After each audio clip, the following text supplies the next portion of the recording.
Hello one and all, and welcome to Behind the Glass. I'm your host, Sam, from the YouTube channel Seen Through Glass. And I'm Tony from Gravelwood Car Sales. Yes, you are. Each week we get together, we talk about cars, motorsport, F1, what else? Cars? We talk about cars. You can listen to us on Spotify, Apple Podcasts. You can watch us on youtube.com/Behind the Glass. Don't forget to subscribe and turn on notifications. And Tony, if people want to support this podcast, what should they do? Watch it. No. But also head to Patreon. You can support us on patreon.com/Behind the Glass. Thanks for tuning in. We hope you enjoyed the episode.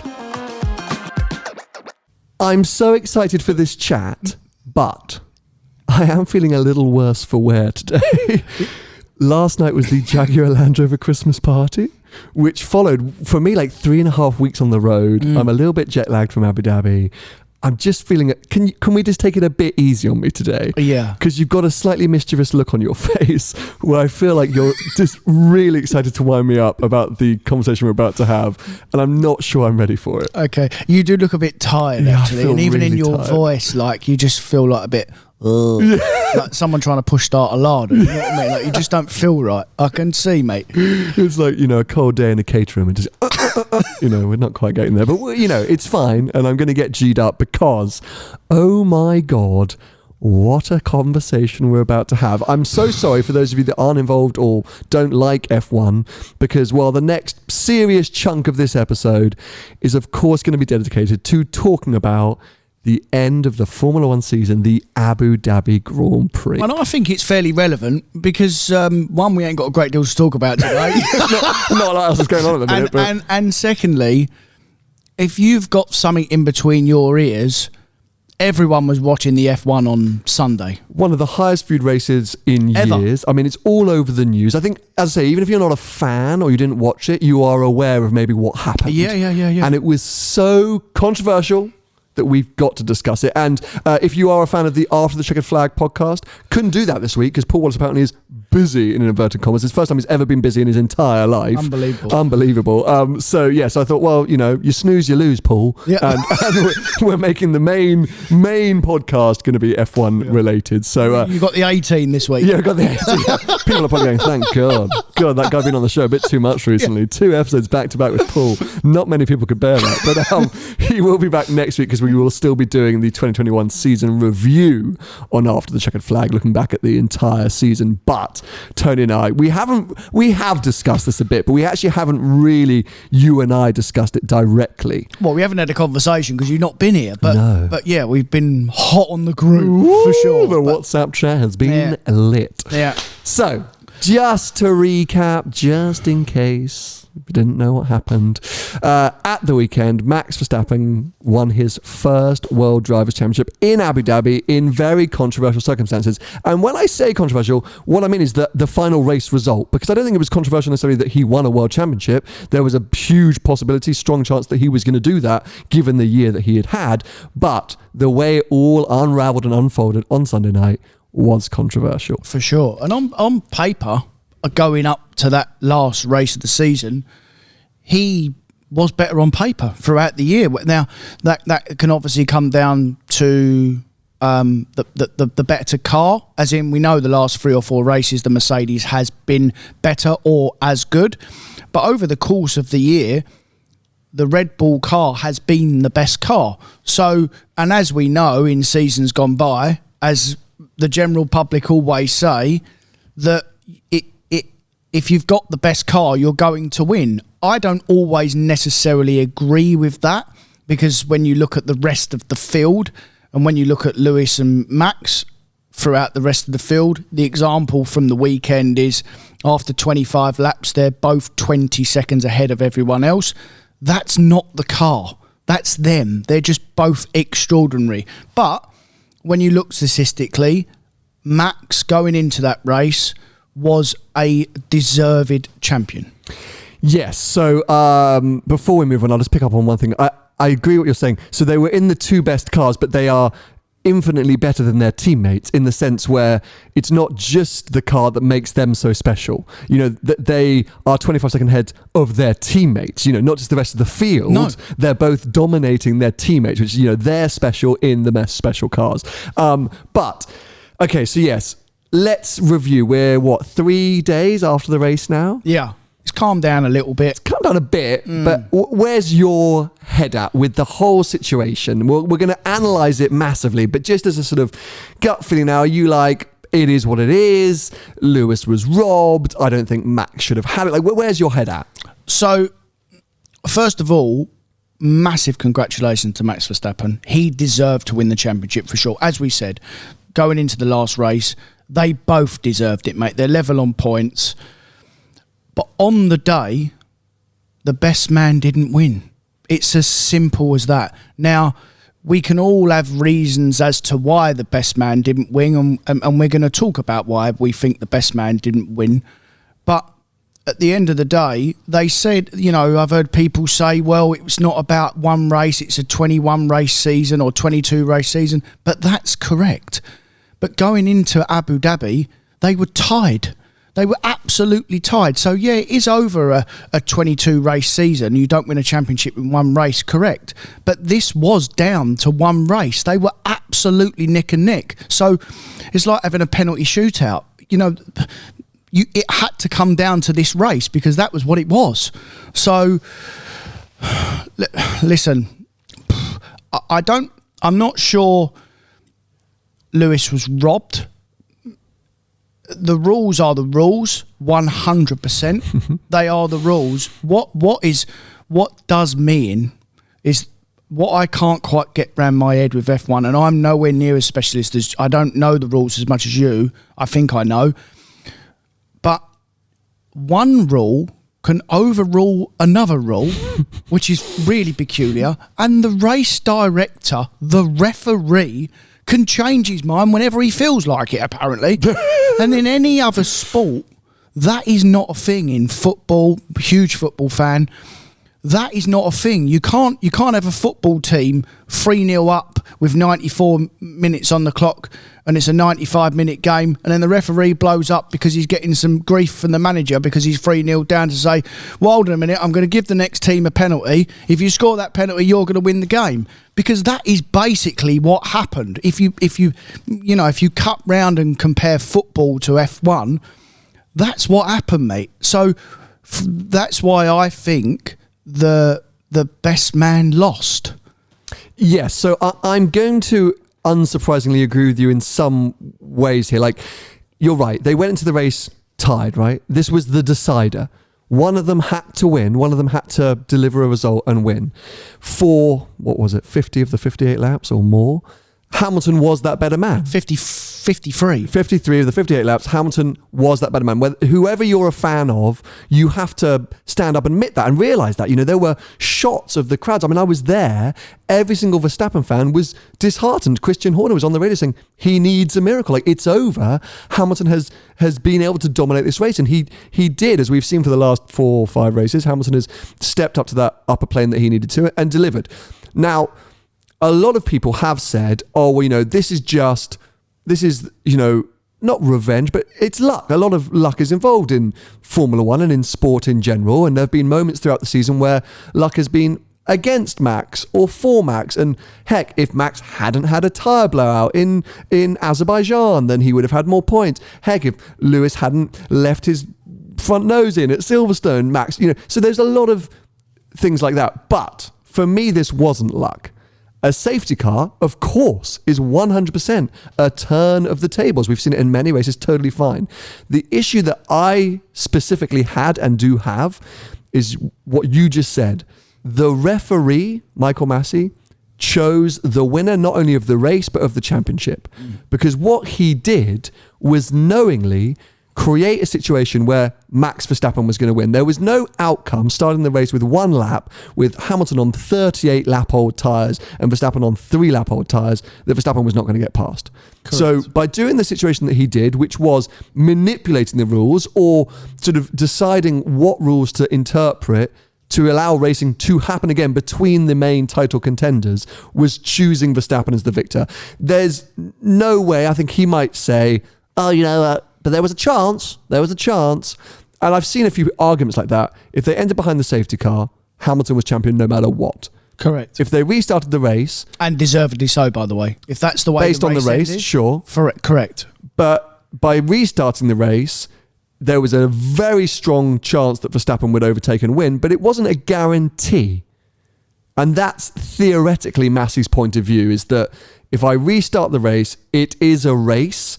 And at that point, it's up to the two drivers. Of course, Verstappen has a huge advantage, but that's the strategy. That's how we've ended up here.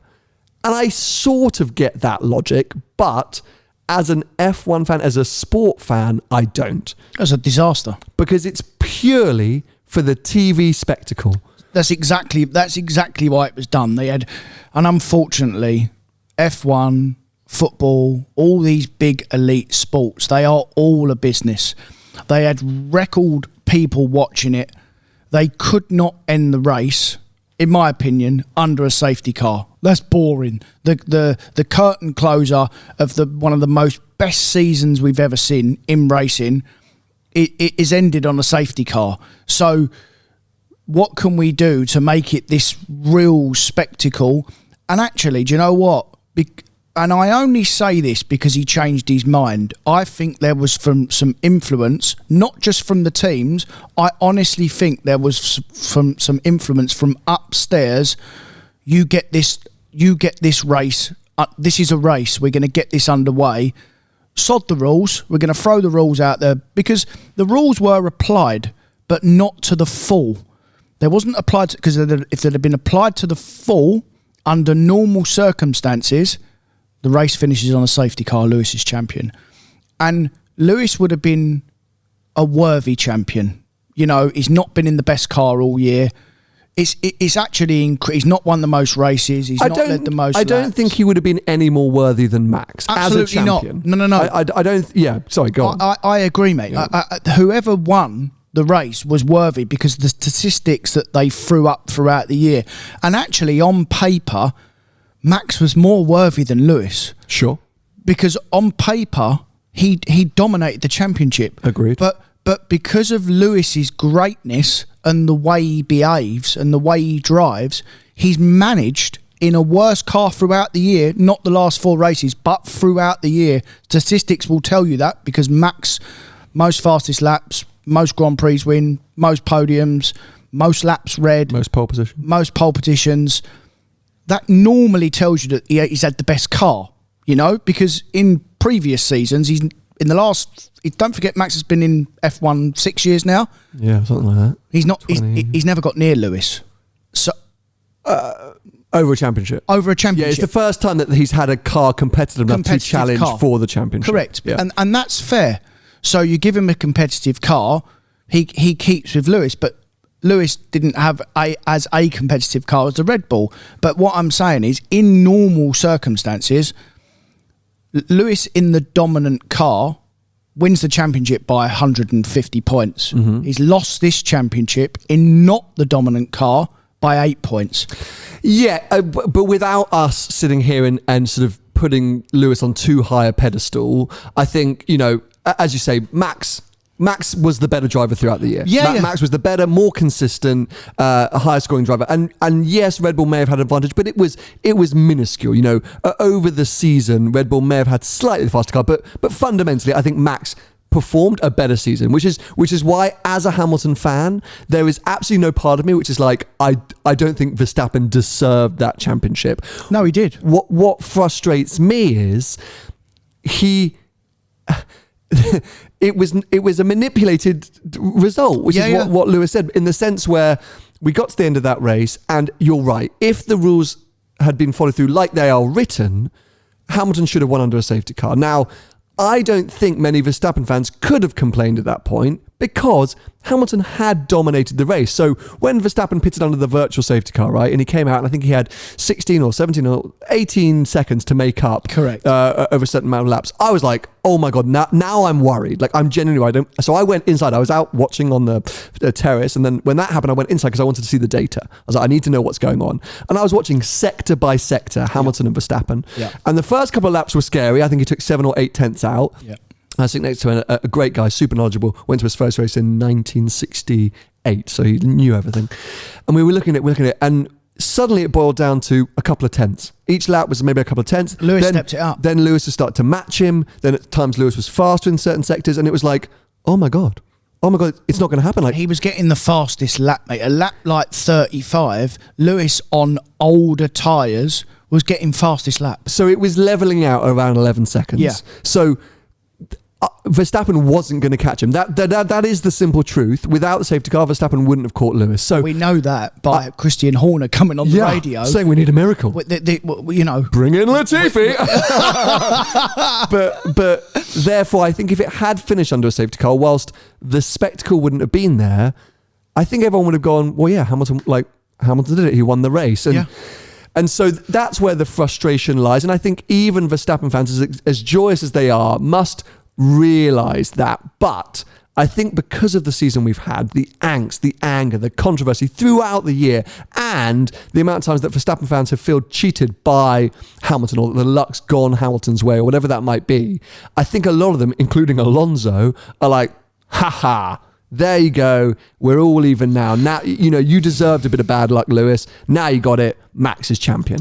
For sure. And in general, no one likes one person to win all the time. Everyone always likes an outsider, Lewis is 7 times where he's won 7 of them.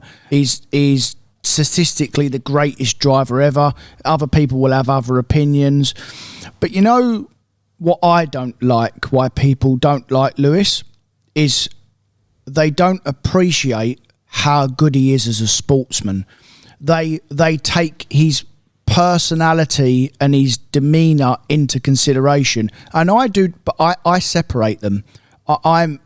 Although, to be honest, I've changed my mind of Lewis only this weekend because of how he behaved when he lost. Because he would have got out of that car absolutely heartbroken. He gets straight out the car. He goes and congratulates Max. He was very humble and dignified in defeat. So was his dad. He's a better man than me, mate. There is absolutely no chance that I would have been fuming. Straight to Michael Massey's office with a knuckle dusters. Yeah. And do you know what? For that reason as well, he's half saved F1, Lewis. For that reason, by the way he's behaving. But what I'm trying to get at is his personality and what he stands for sometimes. As I've said before, I don't always like. I don't always like his views. But as a racing driver, he's next level, mate. And I appreciate that. I appreciate greatness in a sportsman. And I've said it before. And that's why I champion him. So hold on a sec, because I say we always run this risk, me and Paul as well, of turning every chat into celebrating Lewis's greatness. Let's just remind ourselves, firstly, he just lost the championship, whatever circumstances. So we've got to celebrate Max in some parts. And also we have to think of that frame of mind. So let's go back to lap 1 of the race. What were your thoughts on the part when Max tried to overtake Lewis? Lewis took to the outside of the track and theoretically kept an advantage. What were your thoughts there? Because a lot of people were saying, well, that was payback. He should have handed the position to Max at that point. That would have been more fair. So the safety car at the end actually was just, it was payback.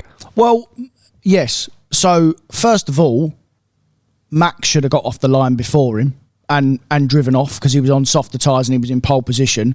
Lewis, if you start from the start, right? Sure. Start from the start. Max had the advantage to get away. He but no, listen. Yeah, but this is my theory. No, okay, go on. So this is a theory. So you're going to be fuming at this, but good. So under pressure. Oh God. No. This is what happened. But I was trying to just say, let's take a break from making Hamilton out to be the greatest thing in the world. No, I'm let's not. talk about the part where maybe he did something a bit dodgy, and you're going back to the point of proving that Verstappen flapped under pressure. Correct. Hamilton was better off the line on Correct. older tyres. So you're just going along the lines of Hamilton's the best thing in the world. No. Which we're trying not to do. We're trying to think different. Because I agree with you. Everyone knows. Everyone knows. But we're not. But at the minute we can't, because we have to look at this objectively. Right. We can have our opinions, and people know them, and we will continue to celebrate them. But I just asked you about a time when maybe Hamilton did something bad, or how you viewed a time when Verstappen thought Hamilton gained an advantage. Don't flip that into finding a time when you can prove how and why he's so much better than Max. No. What about that one moment? Do you think Hamilton gained an advantage by going off the circuit? Should he have given the position to Verstappen on lap 1? He did gain an advantage, and should he give it back? Maybe. But then wait. Yeah. There has been times, Brazil, where he drove Lewis off the track as well. Mm-hmm. So that should have been switched back over as well. So, and he didn't get a penalty for it, by the way. That he was deemed that he'd put the car in the right place. Lewis was just being clever at that point. Do you know what I mean? So, and actually, when you actually look at the race, Lewis would have got back past him anyway. He would have, wouldn't he?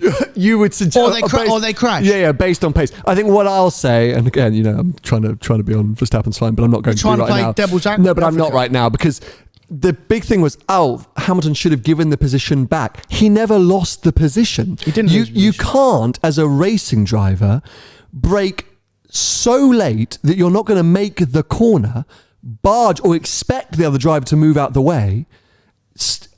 Stop at the outside of the track, turn back in and go, right, that's my position now. That's not racing, mate. Like, that's not how it works. You don't just lunge, lay on the brake and wait for the guy to get out of the way. You've got to leave enough space. And so, okay, yes, Hamilton gained an advantage by going around the outside of the corner, and he maybe should have eased off a bit to allow the gap to close back up. I probably agree there. But I think Hamilton was also like, he saw that coming from Max all the way down that back straight. Swerved out the way. He knew what was coming. And I say, Verstappen, that's not racing. Look at, Perez and Hamilton. Unbelievable racing. We've seen it racing 3 or 4 times this year. Yeah. Precision, so aggressive, unbelievably aggressive. But fair. Yeah. To millimeters of fair. And there was moments where you were like, oh, there's going to be a crash. And then it's not. I'm sorry, but I'm still going to stay by the mark that I haven't seen that from Verstappen at any point this year. Well, at any point, full stop. You know what Max is? And we know this. He is an incredible talent. He's incredibly fast and actually clever. Because what he does, and we've seen it so many times, he goes absolutely bellowing into the corner on the inside, brakes so late and still manages to keep it on track, but in the same time pushes his competitor Well, expects the other guy to get out of the way. The other guy has to get out of the way, otherwise it's a crash. Oh, it's a crash. But what I'm saying is he'll have a crash. Yeah. Whereas we've seen before, Lewis won't have a crash, and he knows that Lewis won't have a crash. So that's what he does. And that's, if they're his tactics, that's clever. So, but flip it on the other side, Lewis has always been clever as well. Yes, and shady and sneaky too. Shady and sneaky. That's what I'm saying. They're both genius competitors where they know how to utilize their cars, both of them, and I fully stand up to this. I've always said that Lewis has been very clever at finding that grey line and treading on that grey line and using media and using stewards and all these different things to manipulate. But he done it on Sunday when he gained that little bit of an advantage. Exactly that, like he was swerving out of the way of a maniacal Verstappen, which he was. But as you said, then he was like, right, I bet he knew about that runoff and went, right, that's what I'm going to do. I'll go up the runoff and I'll gain an advantage. Yeah. So it's a very hard one to be totally balanced. I think from my side, how I felt when it happened, I was like, ridiculous, but that's what it is. There's no part of me that didn't want to see Verstappen as a champion. As much as I am a Hamilton fan, as I said at the beginning, Verstappen has been the better driver across the year. For sure. He was not the better driver in that race. No. But this is Formula One. We've seen it multiple times flip and reverse. The bit that wasn't Formula One, that bit that needs to be massively investigated internally and changed, is the power of one man, the racing director, to choose the race winner. And yes, there was a tiny percentage of a chance that Hamilton was going to be able to keep Verstappen behind and still win that race, and at which point there'd be no controversy. Massey would have been a genius for allowing the race to somehow restart. But there were plenty of times, there's clips that are coming out now of Lance Stroll in the middle of the pack, Carlos Sainz, Danny Rick being confused by the restart procedure. Why are some people allowed to unlap themselves? Why are some not? Why aren't they catching up with the back of the field? The chances for positions to be made up and not be made up. It was very much Michael Massey fixing the situation and massively advantaging Verstappen. But if at the start of the weekend, before free practice, someone had told you Verstappen's going to win this, I'd have been like, okay. Absolutely no, but not under them circumstances. Yeah. That was what, when I was watching it, what really got me is this is not fair. Mm-hmm. This wasn't the way I wanted them to decide the championship. Agreed. Not the FIA. And unfortunately, the FIA decided the championship. And really, we just have an opinion, and so do all you lot. And some of you will be Max, some of you will be Lewis. Some of us look at the facts, some of us look at past, some of us look at... But when you've actually got the drivers in the race, in the car, saying, guys, this isn't fair. This shouldn't be finishing like this.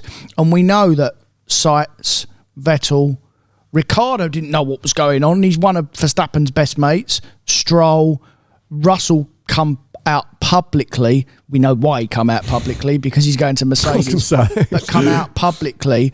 And don't forget that, as you've said, they're all good pals. They're all good mates. But even for them to say this wasn't fair, some of them actually said this is not fair. Who said that? Seitz said it on his radio. Did he? Vettel said it to. They said that there's been that Vettel actually said it's a Hamilton. Okay. It said that you didn't deserve to lose. Ricciardo come out with a statement. This is all stuff I've seen online, by the way. Yeah, because but I'm intrigued, because I actually think very few have said it's not fair. I think on the radio there have been people coming in with confusion. Danny Rick's one on the radio was, I'm glad I wasn't part of whatever just happened, because that seemed messed up. Stroll was like, this is disaster, what the hell just happened?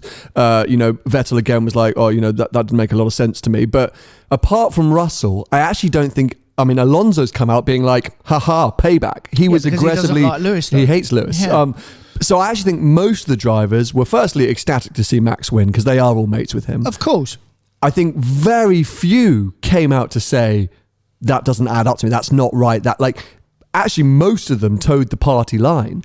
I would have suspected in that scenario, especially someone like Sainz, who could have had the chance to fight for victory. Okay, he didn't have the tyres in it and he wasn't going to keep up with Lewis and Max, you don't think, but he did have the tyres. No, but not as they weren't quite as young as Max, were they? He still had soft tyres, 12-lap old tyres. Yeah, but he could have had a go at Lewis. Mate. Could have. Yeah, you never know. There's lots of this which could. So I would have expected or hoped the things that I would have expected and hoped, because I say I don't go against Max here. I go against the FIA. The other drivers to be a bit more outspoken of like, that doesn't seem right, and that's not how I would want to win a championship, and the FIA need to look at themselves.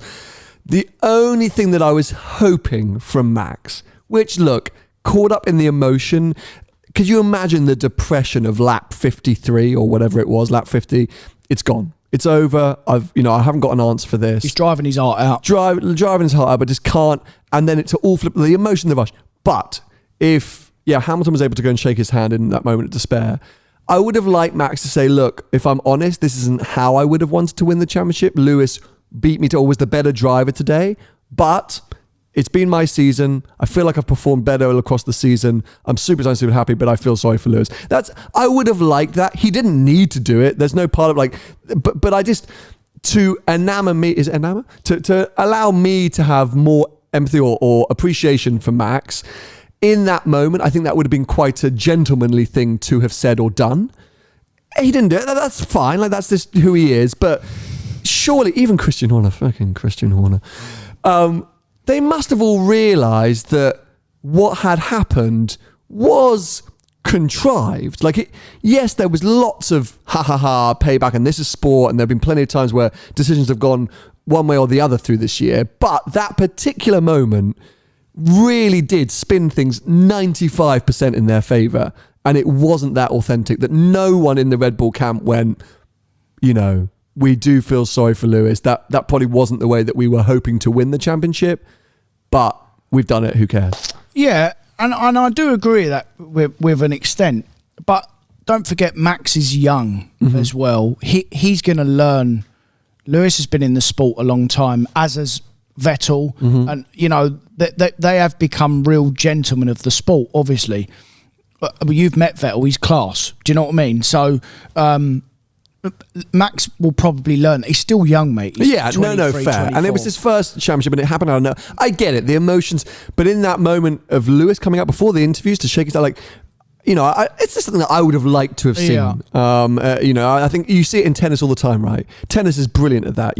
Young competitors coming through, Raducanu, or even on the male side. I know I'm forgetting everyone's name now, but tennis are brilliant at being very, very gentlemanly and gentlewomanly, ladylike. I don't know what the word is, but appreciative in a big moment of loss or winning or whatever. Federer's very good at it. Yeah. Djokovic, not so much. But they try. But they do try. You know, they acknowledge the competitive element and things like that. So that's all. But I mean, as I say, I'm excited to have a new champion in the sport. You know, I think it's cool. I think it's great. You know, we all thought that at some point Verstappen was going to do it. And hey, Paul and I said the other, way back at the beginning of the year, can you imagine if Verstappen never wins a championship? I think F1 are glad that Verstappen won the championship as well. No beep, no sheep. No, I think because it's refreshing. I think they made it happen, didn't they? Yeah, well, they did make it happen. And actually, when you look now,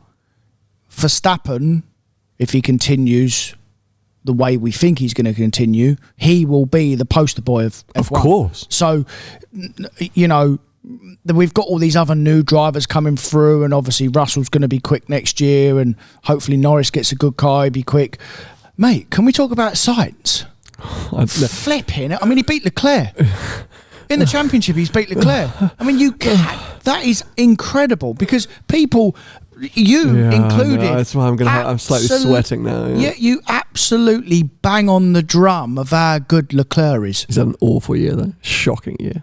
And Sainz, this bloke who was no good at Red Bull last year, has gone and smashed it at Ferrari. He wasn't no good at Red Bull last year, mate. He was in McLaren the last 2 years. And was it McLaren? Renault before that. And he was very good at McLaren. Wait a minute. And he was very good at Toro Rosso. He actually leveled points with Verstappen at Toro Rosso. Actually, if you ask Sam, who trained him, who's over there, he beat Verstappen in his first year at Toro did he? Rosso. Yeah. Okay. So wait a minute. Sainz has always been very good. When was he Verstappen's teammate? 2016, 17. Okay, so early. Yeah, their first year. He was Norris's teammate after. Yeah. Right, okay, fine. That's why I'm getting confused. Okay. Right, fine. Okay. We'll talk about it more with Paul, so I want to save that slightly for the After Checkered Flag season review. I think Sainz is a fascinating talent for the future. And if you look at his tenure at McLaren, he has done a very similar thing that he's done at Ferrari. And it suggests that he's a great talent. I think Leclerc had a dodgy year, but I want to save that for unfortunately my chat with Paul. What I will leave this on before we touch on some non-F1 related stuff, because we kind of have to. But my biggest fear right now, coming away from that weekend, as I say, there'll be a lot of Max fans, I think, furious with some of the points that we've made and just going, oh, Hamilton glory supporters, etc. We're trying not to be. And it's definitely not Max that I'm annoyed by or frustrated by. It's the FIA. And as a lifelong Formula One fan, my fear, which has been a fear for a few years, but is only starting to come to realization, is that Liberty Media, the current owners of Formula One, and therefore are trying to make the sport into a spectacle, or basically entertainment under the cloak of a sport. And with the Netflix and with the way that they're changing the sport with sprint races or sprints or whatever they're going to be called, and a lot of the change of dynamics, the fear is it becomes a bit like an American sport, in inverted commas, where like a franchise. It's manipulated in a way where stewards and results and penalties and points and all these things to create these moments of high drama. Now, that for me will fundamentally undermine everything that Formula One is about. Yeah. And they have to be so careful between chasing audience numbers and high moments of drama, because of course, the bazillions of Verstappen fans on Sunday had the time of their lives. At Abu Dhabi, I would say 80% of people there were Verstappen fans. For sure. And the parties were huge on a Sunday. I think in general, mate,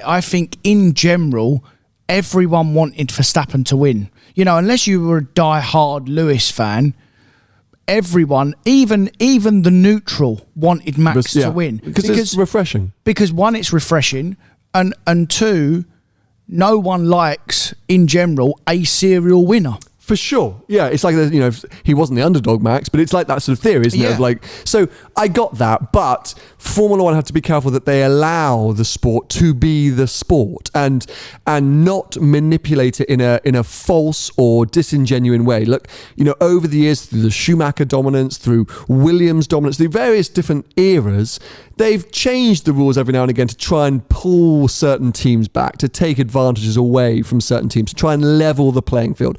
Fine. fine. Let's do that.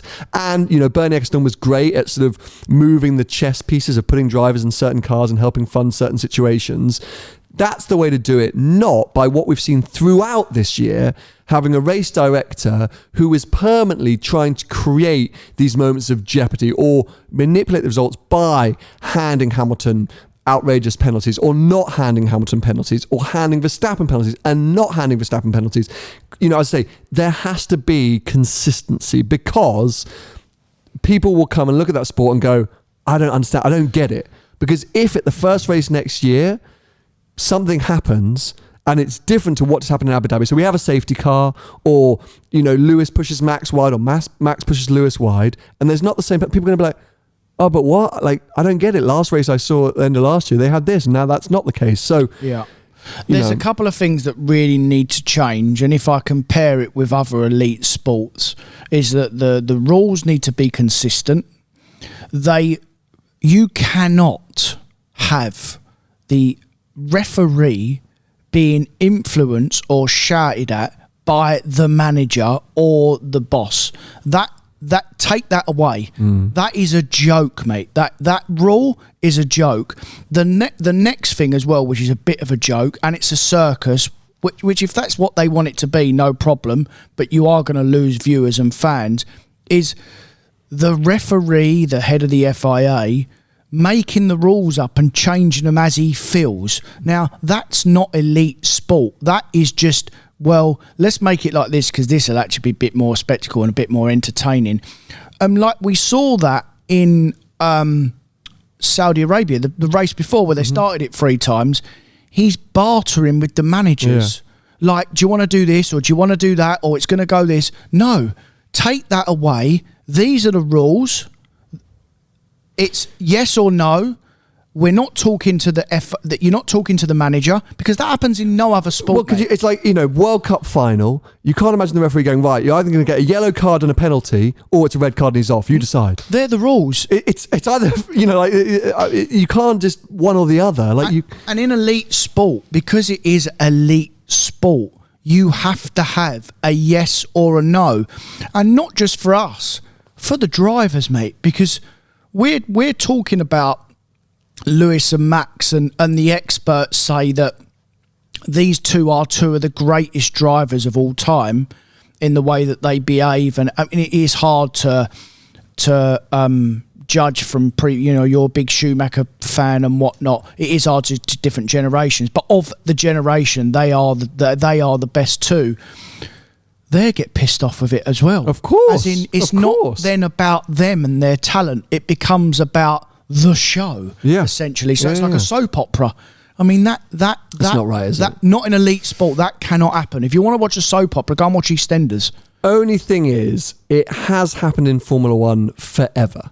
It has happened forever. Senna versus Prost, infamously, and there's great stuff in the Senna documentary of Senna running up to the steward's box, or Prost going straight to the steward's box after their incident in Suzuka, when they were both at McLaren, not the famous turn 1, but and both bartering and arguing. Schumacher and Hill, Schumacher and Villeneuve, Schumacher and anyone. There's many instances over the years of this happening in Formula One, of the FIA, of the race stewards or whatever, choosing or not always being fair. So it's not new, but my concern is that it's now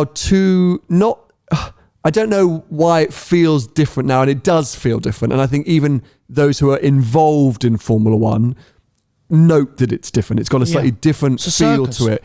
In comparison to other years where the FIA have lent in certain directions, or the rules have slightly been misinterpreted, or it doesn't always seem fair. And Prost and Senna is a very good example of that, I think. But look, let's wait and see. We've got a whole new era starting next year, 2022.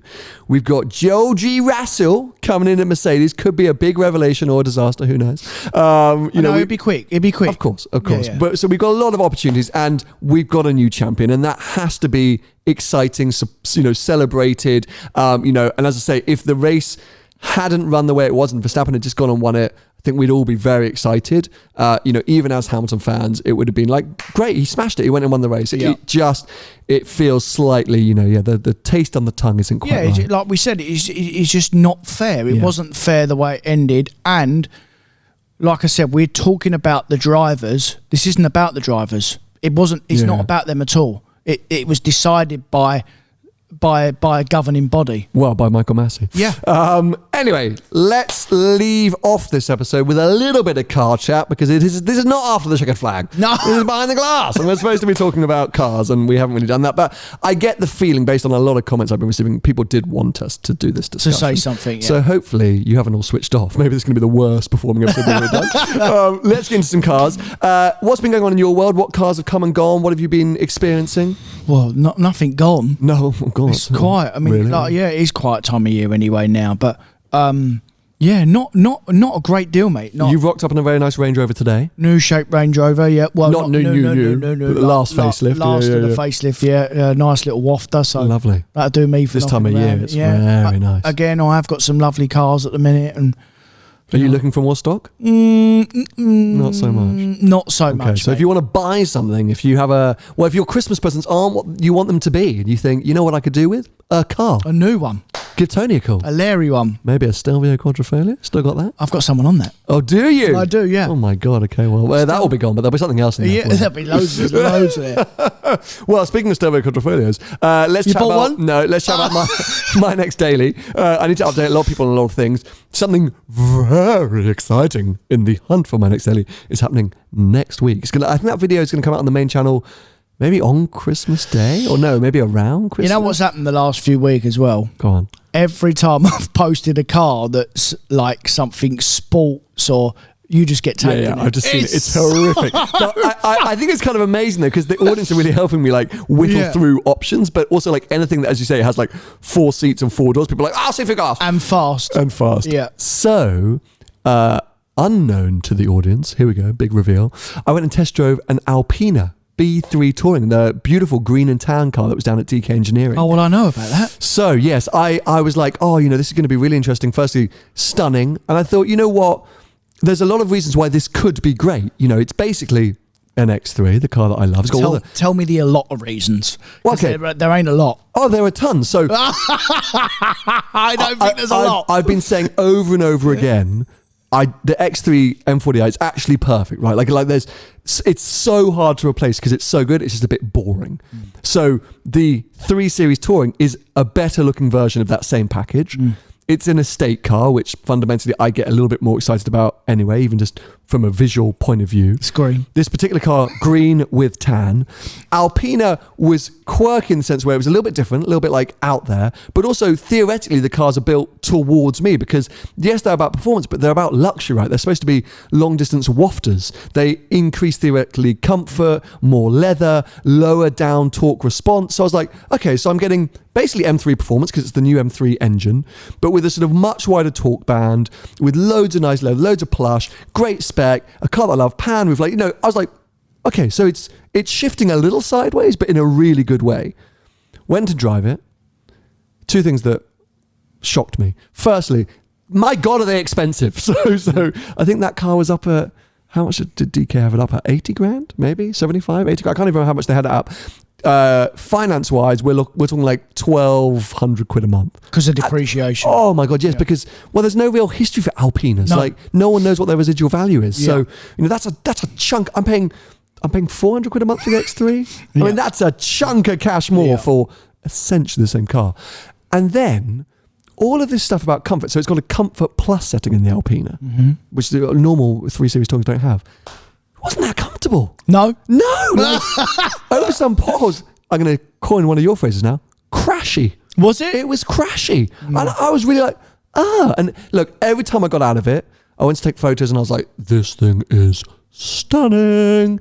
But driving it, I was like, And it definitely wasn't worth nearly £1,000 more a month than what I'm in right now. So it didn't drive down the road as well as a normal M3 then? The new shape one? Probably fairly similar, but it was just the odd pothole. It just went, yeah, because it's like a real like jarring on the odd pothole. But But yeah, no, so really upsetting in the sense, the reason that there wasn't a video, because I did try and film a video, I had one of those days, which Paul and I explained to Tony when we went on our recent road trip. It's so funny. We call it the imposter syndrome, which, it's not, we didn't make that phrase up, but I was falling apart anyway. But long story short, I pulled over at one point to go, right, let me review what I got so far, because I knew I was doing all right, but I thought I got to refilm some bits.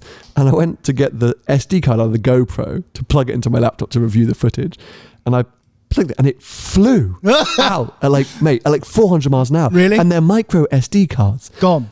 Mate, gone. I spent 35 minutes on the side of the road on my hands and knees. I cut open all my hands, mate, digging open that car. At a point, I was like, I'm going to hand this car back and I'm going to rip apart all the seats. And I was getting so angry. And I'm like shouting like swear words in the middle of a forest, being like... And I've seen you like that. It's hilarious. So then I'm like, okay, fine. I've got other cameras. I can figure this out.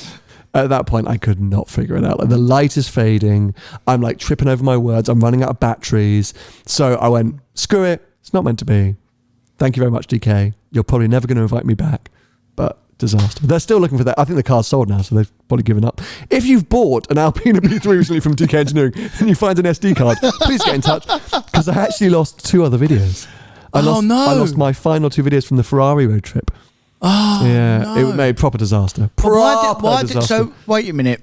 Why didn't you get them off? Why did you do that? Usually I'm very good at importing, but just to explain why I'm feeling quite so tired today, last 3.5 weeks, obviously drove London to Florence, Finale Mondiale, Florence to Switzerland to Monaco back to the UK. I arrived in the UK, flew straight to Munich that night, did a day in Munich, flew back, did 2 podcasts with you on the Wednesday, and on the Thursday I flew to Saudi Arabia. So I just hadn't had the 2 seconds I needed. Actually, no, so Thursday when I went to do the Alpina, sorry. So I just hadn't had the 2 seconds to sit down and import the footage. I'd been on a plane to Munich. I just hadn't had that. You haven't got another SD card? Yes, I did have other SD cards, but as I said, when I gave up on looking for the SD, I was so frazzled and angry and in despair, I couldn't get my words out. I think that's schoolboy from you, mate. I think you should have just took an empty SD card. I mean, what was you thinking? What? Every time I film, you think I should have an empty SD card? Either. Because these things can happen, right? You can lose stuff. What happens all the time? Yeah. So when you make a video, either download it or have a couple of spare ones and always use the empty one. Yeah. Come on, mate. That would 90% of my time be my... Oh. It is purely because of the last 3 weeks for me have been just unbearable in a good way. Like, I'm busy and I'm working, so I can't complain. But I just hadn't... Usually, when I get home, if I've got any footage, I import it all and it just sits on my laptop. But I'm filming in 4K these days.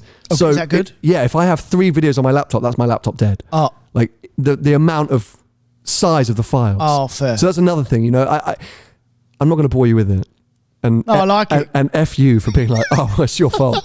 Because it kind of is. Who lost it? Also, you've definitely lost V5s over the years. So yeah, but I can know how to replace them because I'm a machine. Yeah, fine. But you had a nice rest in Dubai, though. I mean, you was having a lovely time by the looks of things. I didn't have a rest. That's me making content, you knob. No, but you must have had some lovely downtime. I had no downtime. Lie. Are you mad? Really? Yes. Every single day I was filming. And in Dubai, hours are mad. And if not, I'm editing. And then I'm at the Grand Prix. I was working with Etihad all 3 days. Well, you must have had a sleep on the plane when you flew from Saudi Arabia to Dubai. No, it's a 3-hour flight. I was editing. Well, that's good. That's using your time well done. Oh, mate, and over the... Okay, so the only downtime I had is I did enjoy the hospitality at Abu Dhabi. I will admit that. Yeah, I enjoyed it. I wasn't even there. Yeah, no, I didn't. I mean, I didn't sleep too much, so maybe that's why I'm feeling bad. But anyway... Why are you trying to have a work off with me? By the way, if you don't know this, Tony does this. He's very competitive about who works harder in life. It's usually part of the group chat. Who's doing more work at any one point. Do you know what it is? We know who's doing the least work in the chat. Paul and it Wallace. ain't me and you. Yeah. You know, like you said, I had a glitter in my eye earlier on. Yeah. That was my 3 or 4 minutes. Okay, well done. Trying to get you to bite. So just to recap then, so where is the hunt for my next daily? So I've sort of rounded out. I think my top budget is £1,000 a month. I think that's where I've looked at. I don't really want to be there, but that's my top. Like, I'd happier be at like 750, 800 a month, which means that realistically we're looking at a car max around 65, 70 grand. So I've had to discount a lot of things that I was looking at, the RS6s, say B3s, B5s. You know, this is a big 100 grand cars, which I thought I could maybe stretch to because I found a Bentayga that theoretically came out at a grand. Do you want an SUV or a wagon? It's one or the other. No, but it's sort of not. I think I want the SUV. Right. But I would consider a wagon. But the thing is, I don't think I would consider a 3 Series wagon. Like, you know, I'm off Panamera. I'm off Panamera. Not for me. No good. No, I'm just off it. Like, and then an RS4, which is the most attractive proposition at a wagon point, you know, money wise. It's the one that makes sense. At 70 odd grand, I'm sitting there going, well, but then do I not just want the RS6? I can't afford the RS6 right now, but the RS4 doesn't really do it for me. I'm a bit lost, I got to be honest. But if you don't, wait a minute. If you can't afford an RS6, it's not even in the. No, it's not. It's right, not. so take it away. Take it out. But I don't think I want an RS4. I don't think. But what else are you going to get then? I mean, facelift X3 and 40. But then that's fine. Yeah, I mean, that might be the route I go down. But I need to go out and aggressively test drive some bits. But I'm whittling it down, and fundamentally, I've got a bit of a time advantage because something very exciting is happening. Oh, I've got, you know, you'll find out more. I can't really say much more because it's going to be a big main channel video. Oh, but you know, we're not in a big. We can't have a little exclusive on here. So essentially, I'm doing a very extended test drive of one of the main contenders. A car. Yeah, let's leave it at that. I think I've revealed too much. Damn it. No, you haven't. You forced me into that. Okay. What a douchebag. It's because you're tired. Yeah, it's because I'm tired. There's no other car news. Nothing's really been happening. I did a little research. Like, maybe some people are going to say, oh, you didn't talk about the new electric Cupra. But, you know, I don't think there's really been any cars that have launched the last few weeks. You know what? I've been driving that Range Rover this week, right? Right. And I'm thinking, you know, before I was saying about Range Rovers, they can't make them electric because it's the characteristics of the car and blah, blah, blah, blah, blah. But actually, that only really includes the SVR. But if you could get one of them to do 600 or 700 miles range, one of them Range Rovers, the big ones, or a Sport, and it charged quick enough, that would be perfect. Well, the 500e, that's what they were all talking about last night at this Jaguar Land Rover party. 500 miles? No, it's the P500e, is the strongly hybrid new Range Rover. Yeah. And that's, you know, plug-in hybrid rather than the mild hybrid. But what I'm saying is I was thinking about it yesterday when I was driving it, towing would probably be a little bit of a problem and real off-road because it would really drain the battery. Are you saying you want full electric or you're talking about hybrid? No, but I think that car, as long as they could get the range right on it, because if you fill that up with fuel, it's expensive to fill it up, but it will do 500 miles to a tank, that car. It's a diesel. It's a diesel. It's a 3 litre diesel, yeah. It's a BMW engine, slightly embarrassing, but it's a BMW engine. That could work as an electric car. As a fully electric? As a full electric car. I'm about to fall off my chair. No, just listen. Just hear me out. Because when you drive that car, the full-size Range Rover, and the Sport to a certain extent, but full-size for sure, you can't hear nothing anyway. There's no engine noise, mate. You can't hear anything. And an SUV or a Range Rover is all about torque. And you know how much torque an electric car's got. So if they can get the package right and get it to do the range and get them to charge quick enough, I mean, I'd have one of them. That would be perfect in electric. Did you hit your head the last couple of weeks? No, I'm just trying to. I'm not going to go electric until 2030 till I have to. But what I'm trying to compute in my head what would suit an electric vehicle. An SVR Range Rover, of course not, because you buy an SVR Range Rover to be loud and shouty. Right. But that you just an SVA to waft in.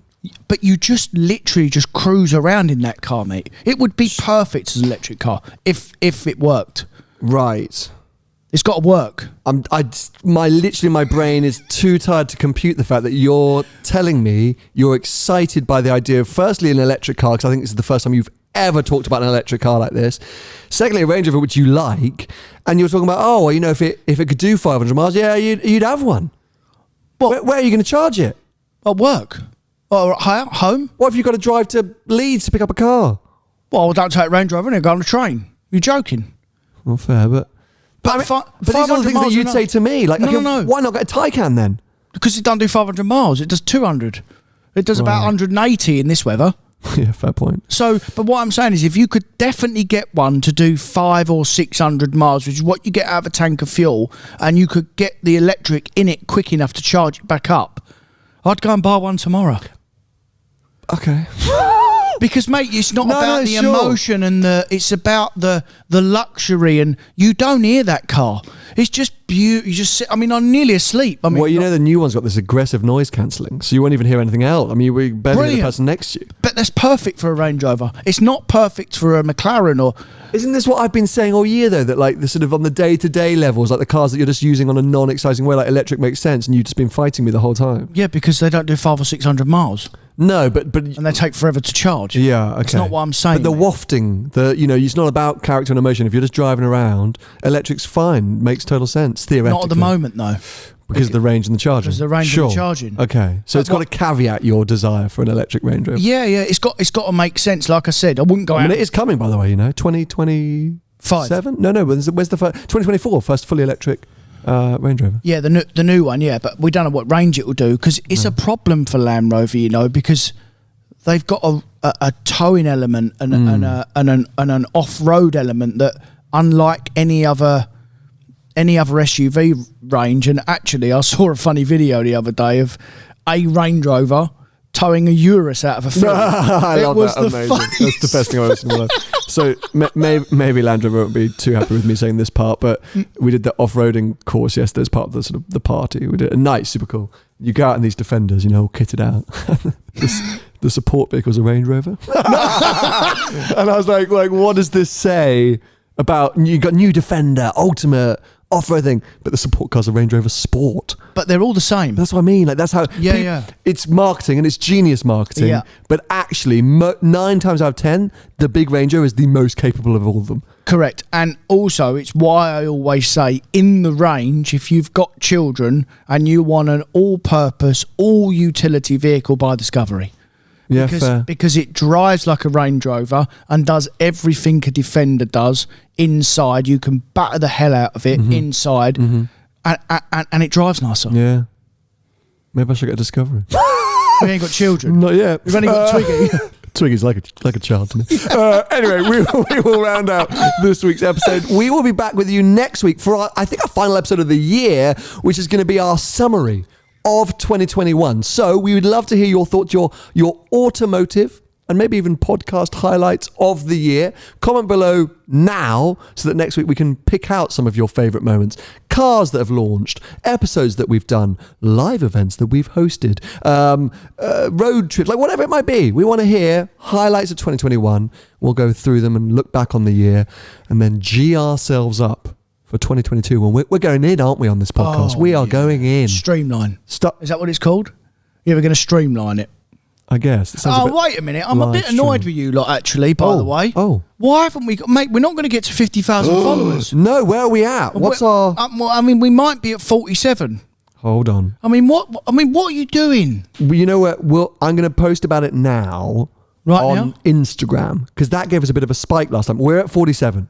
Right. So we've got 3,000 followers. That's a lot of people. So yeah. Tell your mates. And your mum and your dad. Yeah, just whoever. They can unsubscribe in January. No, I'm joking. Just want to take over that. But no. Yeah, it's a good point, actually. Thank you for reminding us. 50,000 was our goal, but it still is, by the 31st of December. So, we got to do some posts on Instagram and stuff like that, I think, and see if we can. Yeah. It would be such a nice way to round off the year. But anyway, we'll try our best. If you want to follow Tony, he's at Tony Gravelwood Car Sales on most social media platforms.